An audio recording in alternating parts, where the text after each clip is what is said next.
Our New Testament lesson for today comes from Acts chapter 16, verses 9 through 15.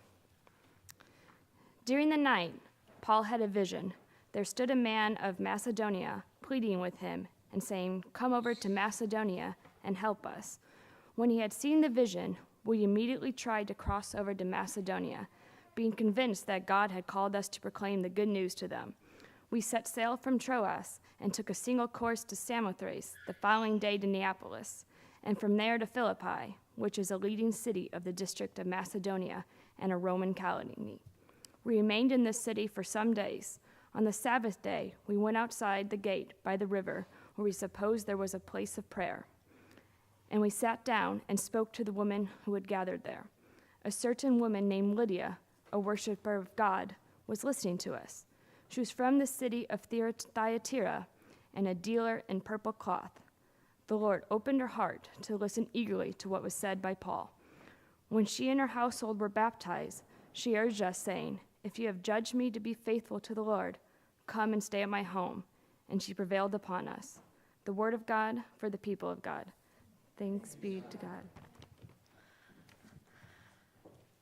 So we've been in a sermon series on the book of Acts. We only have a few weeks left. That started from Easter Sunday till, I guess, the week after Easter, till we hit Pentecost. And it's been a pretty good ride. I think. So if you're interested in watching any of those sermons, they're all online, no pressure, but they're up. This is one of those things about using the lectionary is kind of being bound to not follow what my heart necessarily would want to pick, but the ascribed texts. And then to say I'm going to preach a sermon within a series within the lectionary and always stick to the one book is challenging, and it's been a good time. So we're with Paul again this week, and Paul has this vision. Paul has this vision about a man from Macedonia begging him for help. Very impassioned, right? Very, very strong, very clear message. We need you to come to Macedonia. We need your help right now. And so because of this vision, we have Paul really beginning his travelings into Europe, right? Paul's going to be the one that spreads Christianity to places it has never been before, which is a whole nother type of sermon. So Paul and his companions head out, and they're in search of the Macedonian man, convinced of their mission, with a clear path and a clear call that God has put in the heart and mind of Paul. I know what it's like to have God put a call on my own heart, one that is so clear and so strong. In fact, I have over and above impressed people who are in charge of ordination in the United Methodist Church for darn near a decade. I've always known that my call was to be a deacon. I never wavered on that, not for a minute. I knew I wasn't an elder, and I always spoke so sure of exactly what I was going to do. I always knew that I was called to preaching as well as teaching, with the full knowledge that I would never get to preach every week because most deacons don't.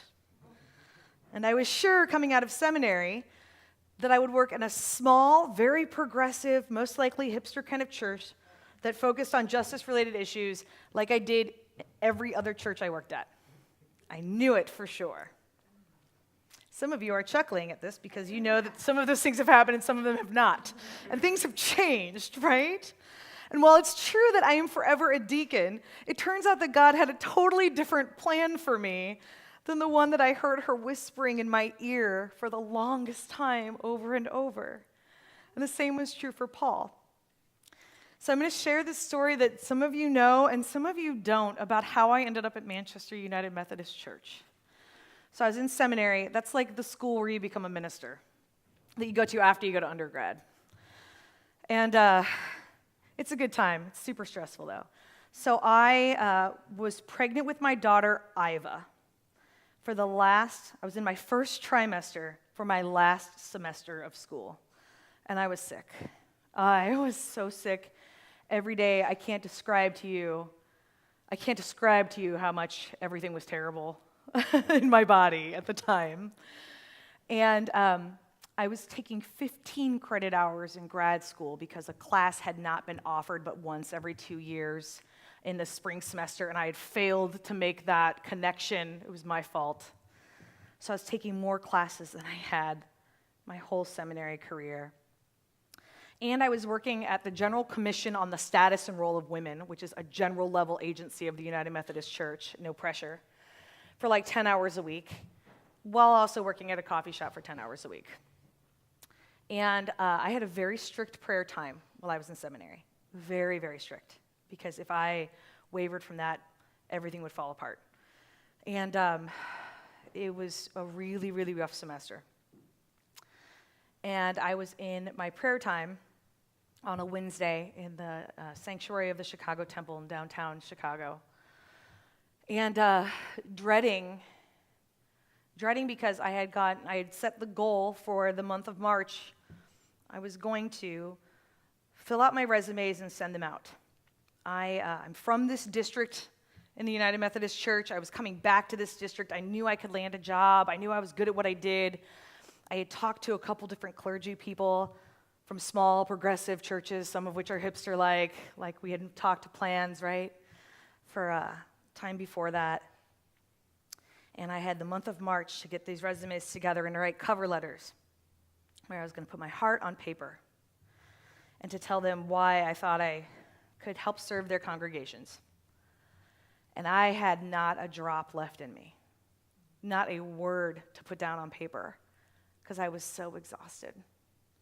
And I was crying in the Chicago Temple, and I said, God, I just don't know where I'm going to find this energy to send out these resumes, to put this together. And I very clearly heard a voice say, so don't. And I was like, that is terrible advice. That is terrible advice.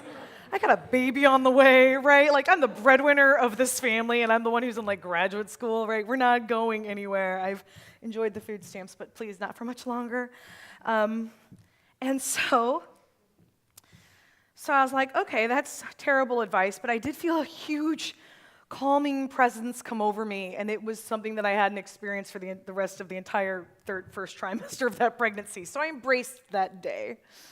And I called my mom that night, and I said, hey, what would you think if I came back to St. Louis and didn't have a job? And she was like, why? And I told her what had happened, and she said, well, it's important for you to listen to God, and it's important for you to listen to your body while you're sick and don't feel good. And so we made a plan to maybe write curriculum together, so I'd have some kind of income. And about a week later, I had a dream that very clearly said, don't send out resumes. And so I got pretty comfortable with that idea. And then about a week after that, I got a call through like the Methodist grapevine of everyone who knows each other, saying, so Manchester United Methodist Church wants to launch a brand new young adult program from the ground up. And they're looking at you because they heard about the work that you did. I had finished my master's thesis in December, that last December, and it was on this age group, on the nuns, N-O-N-E-S, and some other things. And so I was like, do they know who I am? Because I wasn't sure if they realized that I was actually at one time a child of this church, and I had changed my name and ran very quickly away from Manchester United Methodist Church at the age of 15. And I was like, okay, so God, we made a deal. I would follow my call into ministry if you made sure that I would never have to walk foot back into the building of Manchester United Methodist Church. And that was the deal. So things change. Things change, right? And I wanted to, because they didn't know I was pregnant, and my plan was I was going to find like a really part-time gig. And then after the baby, once I knew if I was the kind of mom that wanted to stay home or, thank God, not stay home, right? Once I knew that, then I could decide if I wanted to work full-time.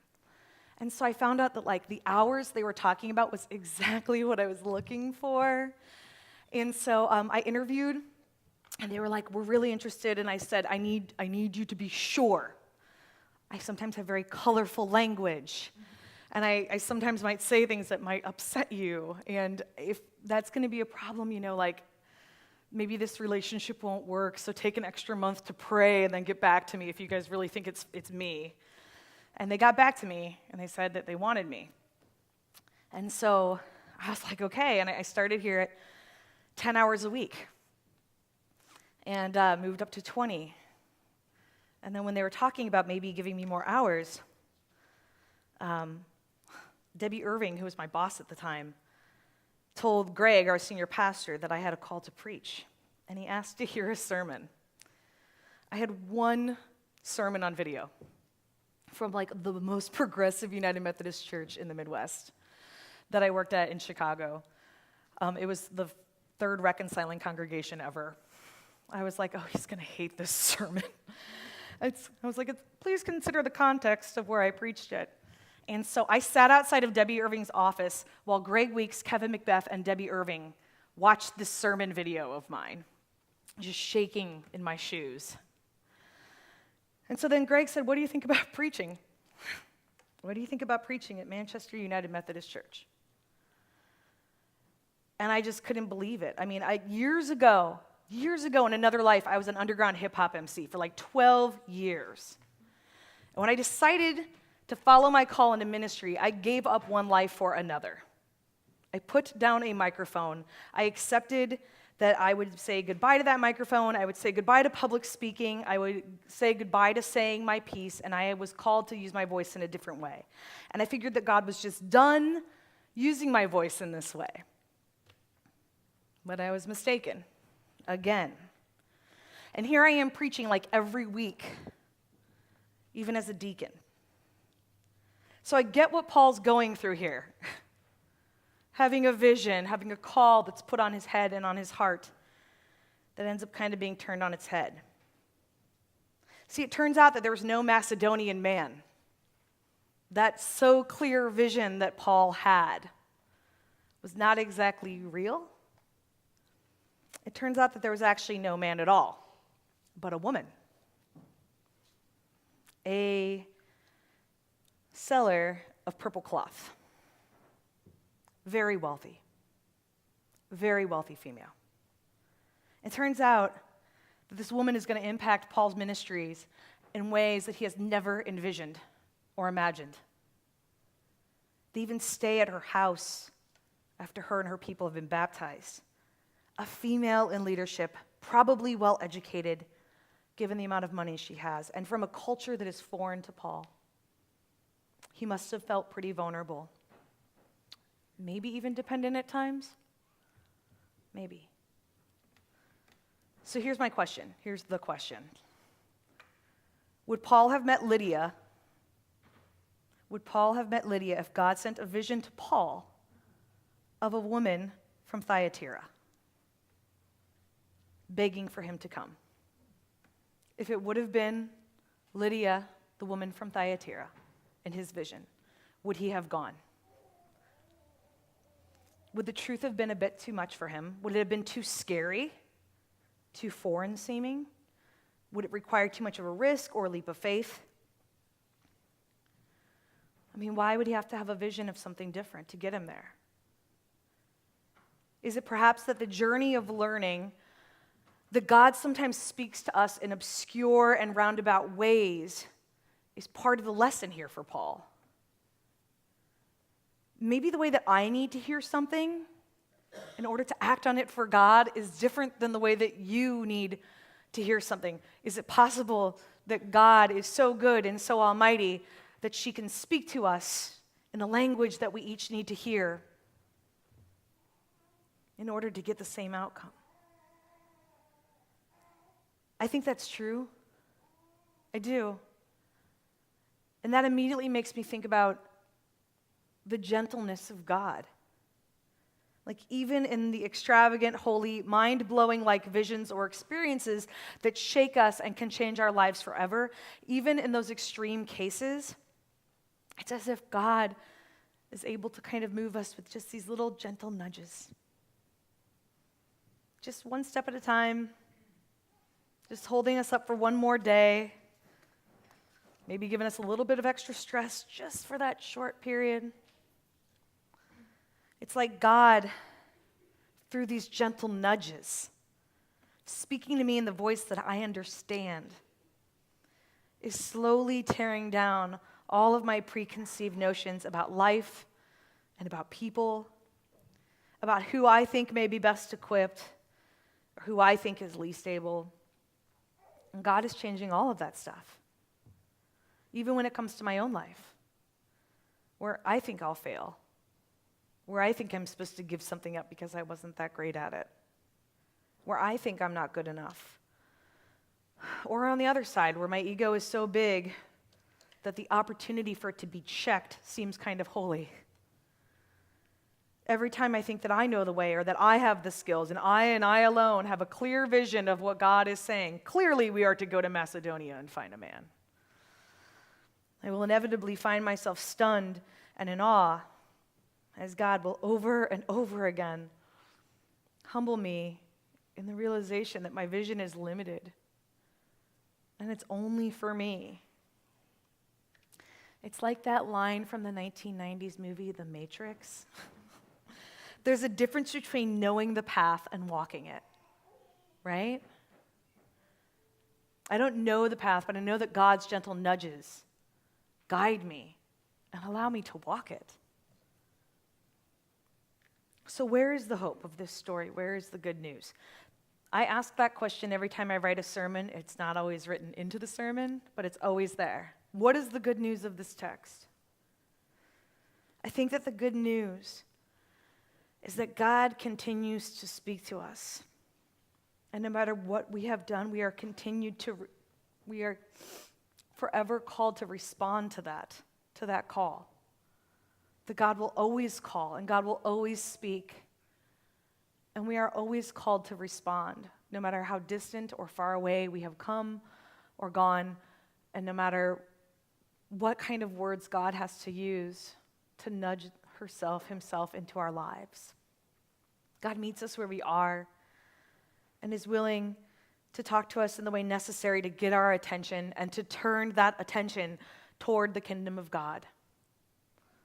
And sometimes that good news can be hard to hear, but it's good news nonetheless.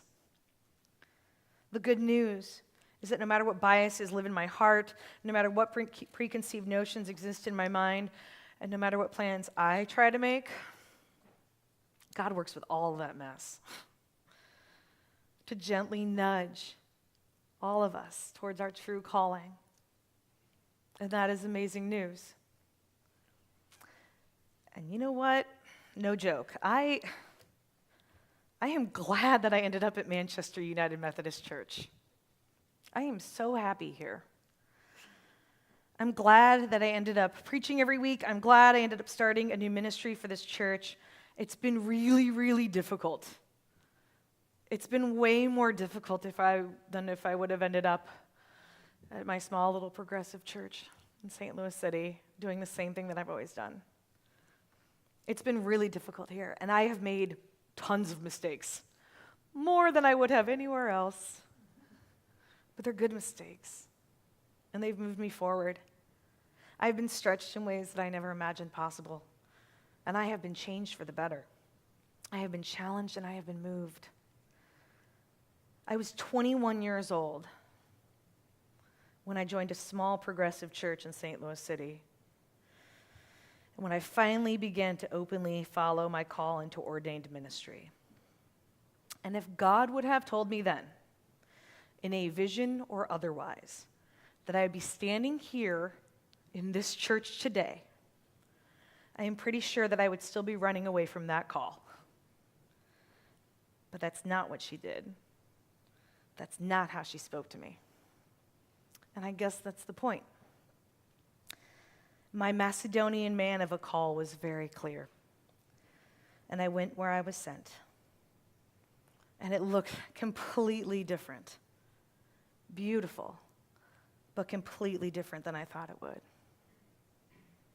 Amen.